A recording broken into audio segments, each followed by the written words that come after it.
Hello, class. The good news about 2.4 is that most of this will be a review. We're going to start talking about the imaginary number I. So I is defined to be the square root of a -1. If we were to square the square root squared, those cancel out, and that is equal to -1. I cubed is the same as I squared times I, or a negative I, and I to the fourth, you could look at it as I squared, squared again, -1 times -1 would be a +1.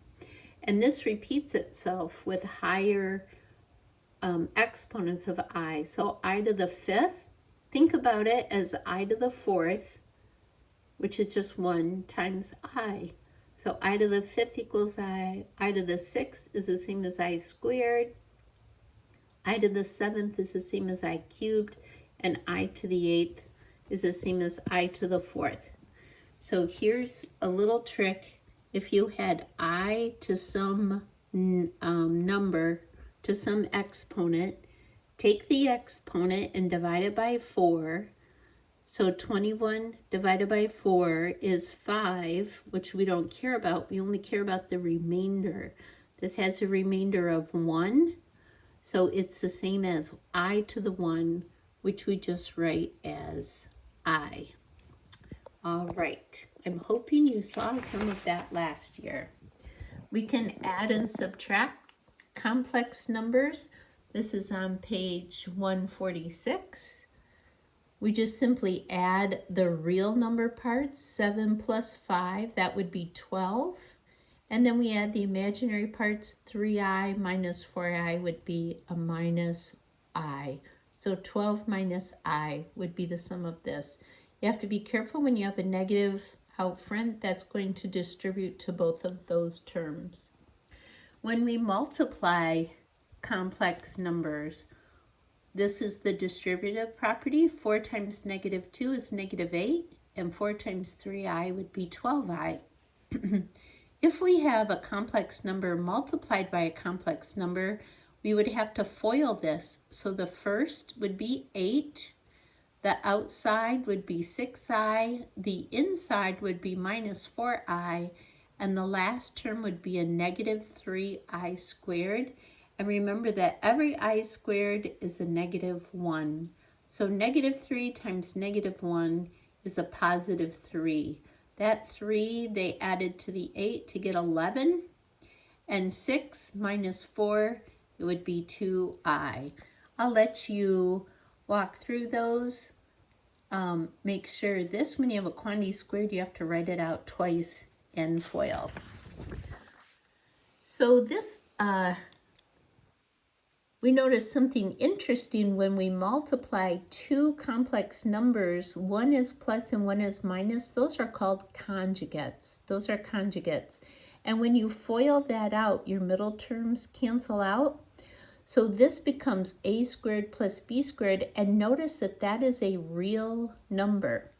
So over here, in a complex number, we have a real part and we have the imaginary part. That's called a complex number.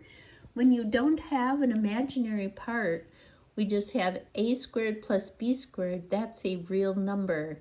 And this helps us out, especially when we want to simplify a fraction with a complex number in the bottom. So we're scooching down to example 4.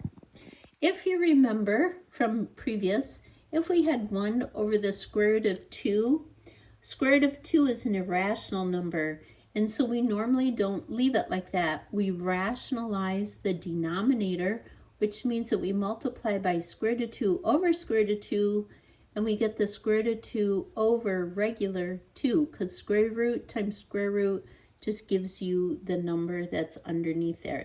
You could either say it's the square root of 4, which is 2, or the square root squared, which cancels and just leaves you 2. The same thing is true with complex numbers. So here's example 4. We have 2 plus 3i, and this is divided by 4 minus 2i. So this is really division of complex numbers. We don't like to leave imaginary parts in the denominator of a fraction. So how do we get rid of the imaginary part? We multiply that by its conjugate.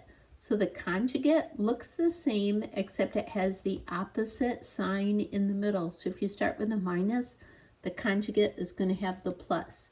Whatever you multiply the bottom by, we have to multiply the top by the same thing. Now let's do the bottom first. It doesn't matter, but I'm going to do the bottom first. When we FOIL, we have first, which is 16.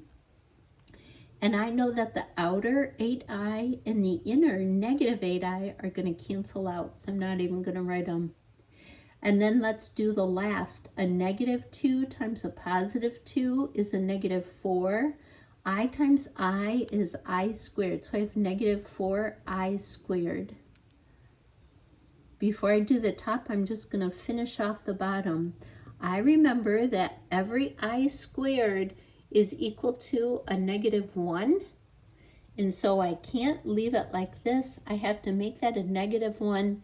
Negative 4 times negative 1 is a positive 4. So we have 16 plus 4, or 20. And we have gotten rid of the imaginary part in the denominator of our fraction.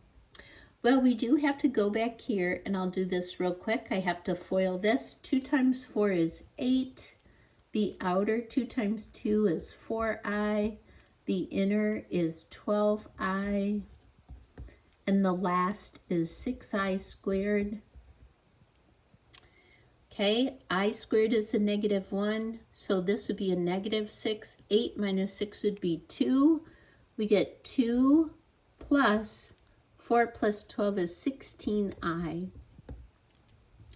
So far this is what we have, and then we should recognize that each and every term can be divided by 2. So we have to go ahead and do that to be fully simplified.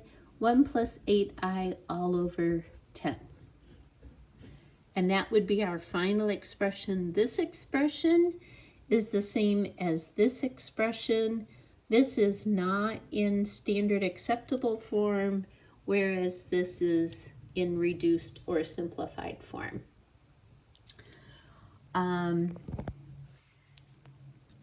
One last, I'll have you take a look at this.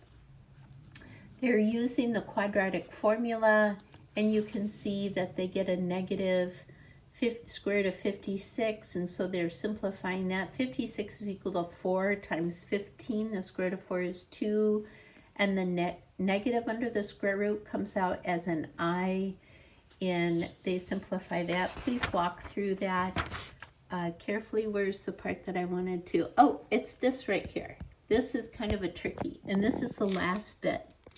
Okay, if we had the square root of negative 4 times the square root of negative 16, this is not equal to the positive square root of 64. So a negative times a negative is a positive, correct? But that rule does not apply when we're talking about radicals of negative numbers. So what we have to do is this. We have to simplify this as 2i, because the square root of 4 is 2, and anytime you have a negative under square root, we bring that out as an I.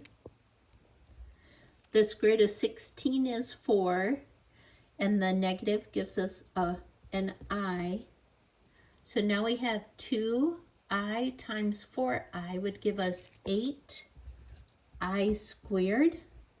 And an I squared is always equal to a negative 1. So this becomes negative 8. So this is a really important rule to remember. We have to bring the i's out first and then multiply. And then every I squared is a negative 1. Okay, don't hesitate to ask me any questions as they come up. Thank you.